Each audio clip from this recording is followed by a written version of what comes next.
We're here again in this sacred physical space, this chapel that we love so much, this solid stone structure that was built through the vision of our new church ancestors. This stone chapel that has stood here for over 100 years, and that we pray by our faithful efforts will stand for hundreds more. Here we sit. In many ways, the most profound thing that we will do this morning is just to be here and to sit. The practice of meditation that eludes so many of us with its different styles and practices is at its core really just this invitation to sit still, to sit still with ourselves, to sit in the midst of life, taking the time to breathe and to be, and in this act of pausing, to see what comes, what emerges within, to feel what we feel, and hopefully, God willing, to become aware of what is real.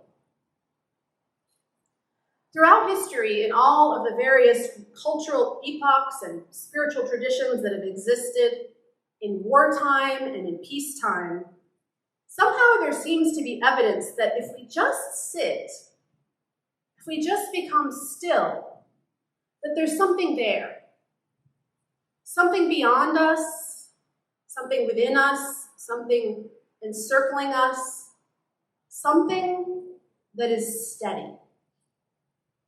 The religious traditions of the world all carry within them this call to connect with this steadiness, to see through the frantic impermanence of human striving to that which is unchanging, to the source of all things, to that which has given and in every moment is giving us life.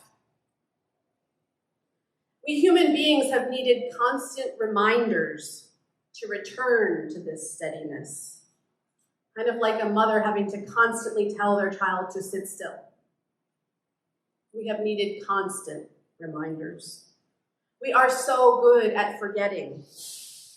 And as our brains have evolved and our abilities increased, it has been easy for us to start to believe the illusion that we are the creators of our lives. So easy for us to forget that life pulses within us. So easy for us to forget that we are here in the first place. So easy to forget why we are here in the first place. And most sadly for some, forgetting if we should even be here at all. While some of us carry on seemingly content with reasons that are dealt out by the world, be it success, happiness, duty, or whatever, my suspicion it is that those of you who have gathered here today in this physical space, or who perhaps are joining us through the gifts of technology, that you need a better reason.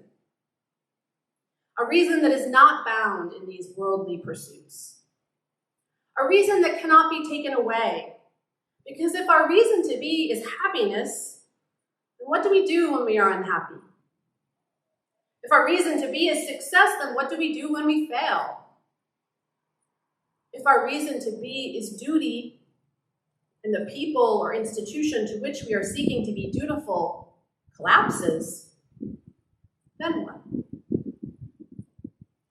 We need a reason that has not been cobbled together by others. We need a reason that can always guide our way.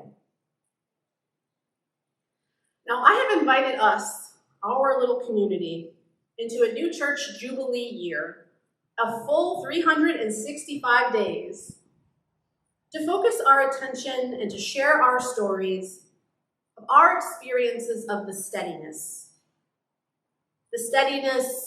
that we sometimes call God, the steadiness that we call church, the steadiness of the holy as it really unquestionably exists. And in our focusing, I'm inviting us to see what forms of thinking, of speaking, of worshiping, of gathering are perhaps no longer as useful as they may once have been in connecting us with that steadiness, and to see what new forms might be calling to us.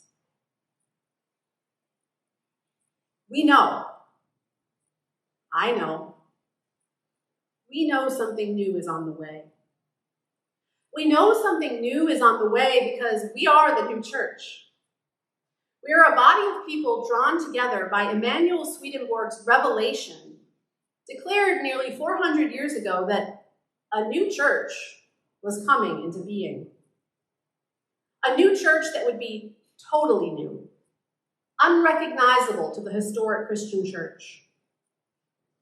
Our resident Swedenborgian saint, Ms. Helen Keller, put it this way. By church, Swedenborg did not mean an ecclesiastical organization, but a spiritual fellowship of thoughtful people who spend their lives in a service to humankind that outlasts them. Swedenborg called it a civilization that was to be born of healthy, universal religion, goodwill, mutual understanding, service from each to all, regardless of dogma or ritual. Swedenborg's vision of the new church is very big, maybe too big, much bigger than an ecclesiastical body could possibly hold on its own. In the early gatherings of readers of Swedenborg, there was a significant opposition to even trying to form an organization to be this new church. The famous William Blake, mystic, artist, and writer, was among those in opposition. But still, the church was formed. And for a time, those early faithful held hope that they could be this new body that Swedenborg proclaimed was coming to be. Our dusty library is full of books written by these faithful, hopeful, early spiritual leaders. But over time, like those books, this idea has mostly gathered dust. We are not the fullness of the new church, and most new churchmen would acknowledge that. Since my time in the church, it seems we spend more time looking for signs of the new church outside of our church body. We see it in the rise of interfaith collaboration. We see it in the rise of the value of human freedom. We see it in the rise of human inquiry and questioning. We sit here in our chapel as William James Hall towers next to us. And we see William James as one such figure, influencing the world as a part of this new church. His father Henry's faithful Swedenborgianism seeping out into and through his son. We see Swedenborg's influence on the psychological movement. In Carl Jung's archetypes, we see a development of Swedenborg's correspondences. Our church body has been humbled, and we have transitioned into a comfortable identity, not as this huge new church that Swedenborg declared, but as the Swedenborgian church. And for many of us, perhaps that's enough. For those of us who are here now, it may be. We gather to understand more deeply Swedenborg's vision, to learn about how he saw the operations of the cosmos and our place in it. We gather to try to get our heads around the volumes and volumes of his writings and to discover the gems within. I could probably quite comfortably spend the rest of my days in this pursuit. But here's the thing. Here's what's gotten me a bit riled up and ready to turn over some apple carts.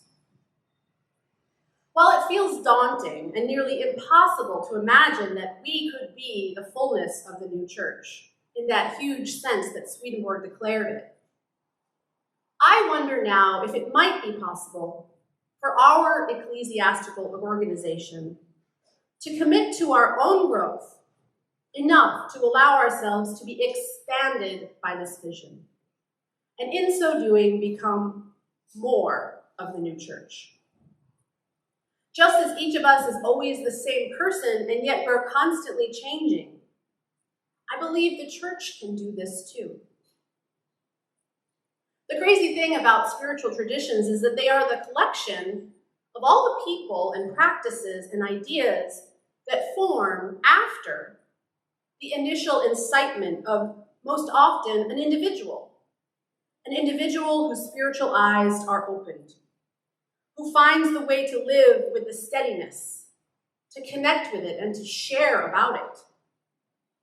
And then from this bold vision, this revelation, regular human people like you and me try to follow. We develop ways of following, ways of gathering, ways of worshiping, that we might do our best to hold fast to this vision that this initial seeker awakened us to.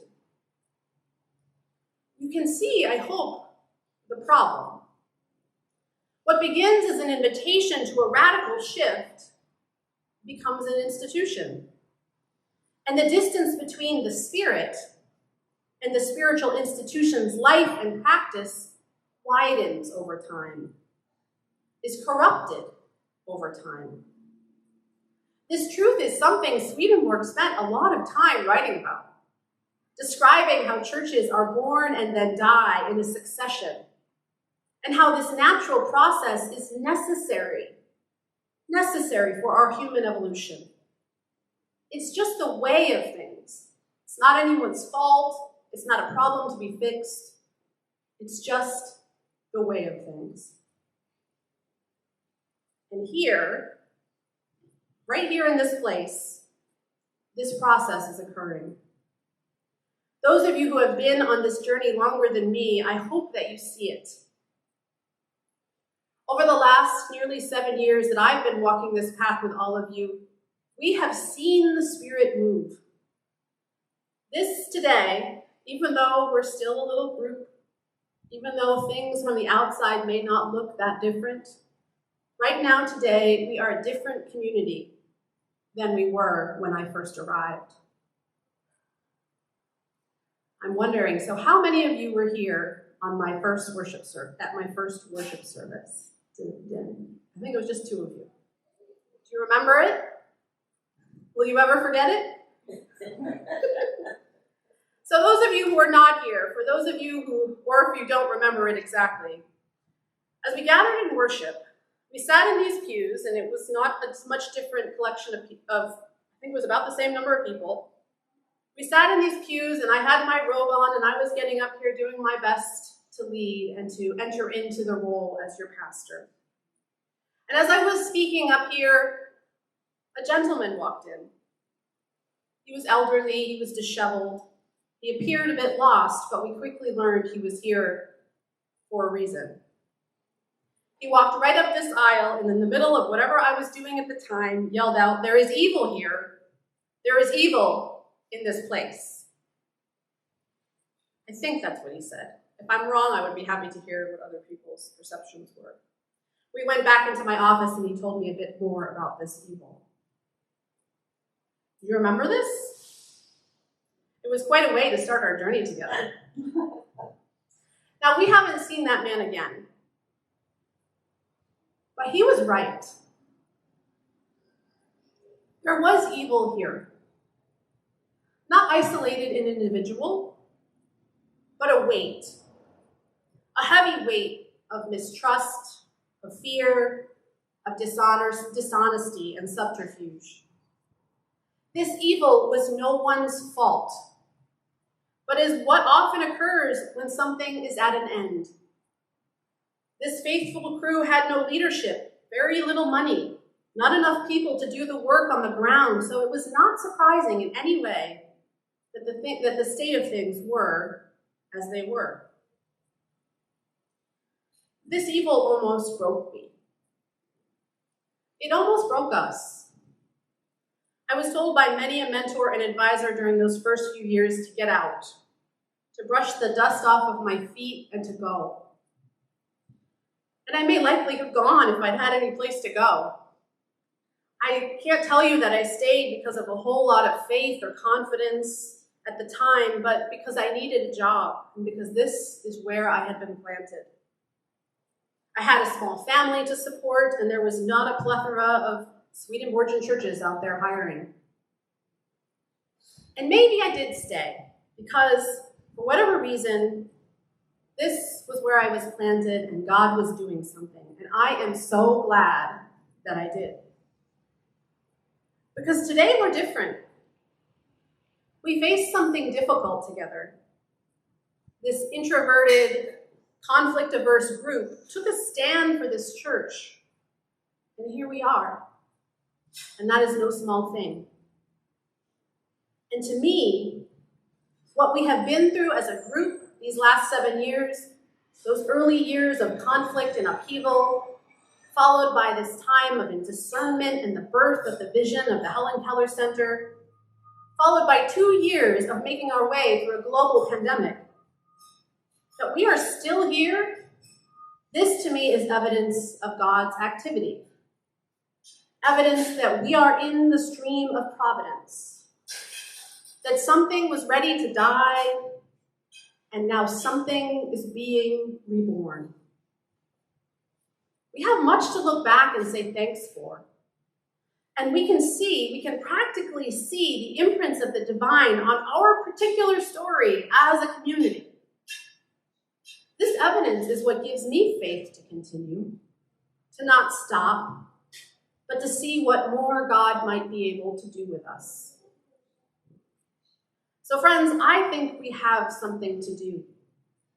I think that this chapel is called to be a part of bringing about a new heaven and a new earth, to being the home of a new church where people will be nurtured and inspired to love themselves, to love others, and to let this love guide us into the work of building a new world that we are becoming more and more aware is so needed if this earth is to persist. I have hope. I have so much hope. This is my church, and you are my church. I believe that a new church is coming into the world, and I want so very much for us to be a part of it. I think that in many ways, the new church is already here. In the safety and respect and kindness that has come to exist now. This love, this trust, this freedom is no small thing. And this love can be our guide. Even as we hold lightly the forms and the structures of the church, we can hold tightly to that love. We can hold tightly to our story, and we can hold tightly to one another. I believe it will hold us as we seek to discover what new forms of life we might be called into. And here's the thing, friends. I cannot do it by myself, and I don't want to. This vision of the new church is going to be coming through all of you, and it's going to be coming through the people that walk through that door in the next 365 days and far beyond. The new church is springing up all around us, outside of this institution, and it can spring up within as well. Our church has long told a story of decline, of loss, of hopelessness. But it's so easy to turn that story on its head and see what we have been given. The incredible gifts that we have been given in this place, in this physical, beautiful sanctuary, this stone testament to a higher life that exists in this corner of the world. We have been given the powerful teachings of Swedenborg and this vision of hope into the future. And we've been given one another. We have so much. And now is the time to appreciate that gift and see what we can do with it. I'm not going anywhere. I just turned 45 and I have a lot of life left in me. Love isn't going anywhere. And God is on this journey with us. So today we begin with this small framework of what worship might look like. And I pray that we will be here throughout this year. I pray that many of you will feel called to continue to come back and to just sit in this place. Or maybe sit in your home and be present to your call as an individual and how that may be a part of what is coming. We are called to be the people in this place, proclaiming this vision. We will not be the fullness of all that is the new church that Swedenborg proclaimed. That is going to be much bigger than us. But we can be a beacon of light. We can be a community of love. And I am so excited to see what God will bring. Amen.